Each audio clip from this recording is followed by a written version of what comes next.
पालकांना नागरिकांना कळणं सुद्धा गरजेचं आहे की आपलं सुद्धा आपण ज्या लोकांना प्रतिनिधित्व देतो ते हुशार आहेत का, त्यांना वाचता लिहिता येतं का, त्यांना मुलांचं भविष्य समजतं का, त्यांना मुलांच्या आयुष्याची काळजी आहे का, त्यांना स्वातंत्र्य दिवस समजतो का. आपलं कर्तव्य असतं. आज 15 ऑगस्ट आहे आणि 15 ऑगस्टच्या दिवशी जर आपण शाळेत हजर नाहीये, आपल्या लेकरांप्रती आपल्याला कुतूहल नाहीये, कौतुक नाहीये, तर यापेक्षा मोठी लाजिरवाणी गोष्ट कुठलीच असू शकत नाही. लेकरांचा सोडा, पण आज 15 ऑगस्ट आहे, स्वातंत्र्य दिवस आज आहे. आपल्या देशाला स्वातंत्र्य मिळावं यासाठी कित्येक जणांनी आहुती दिली आहे, स्वतःचं रक्त सांडून या मातीला आंघोळ घातली आहे.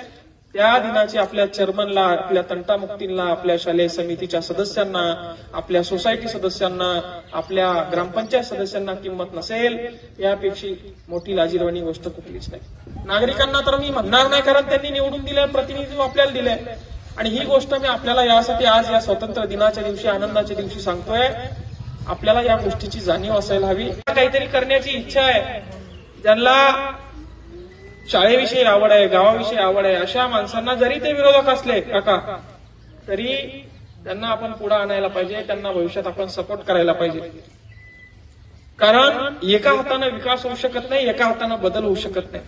आता कमिटी निवडताना देखील सर, जे तरुण इथं बसलेत, जे तरुण ऍक्टिव्ह आहेत, जे तुम्हाला मदत करतात, ज्यांना शाळे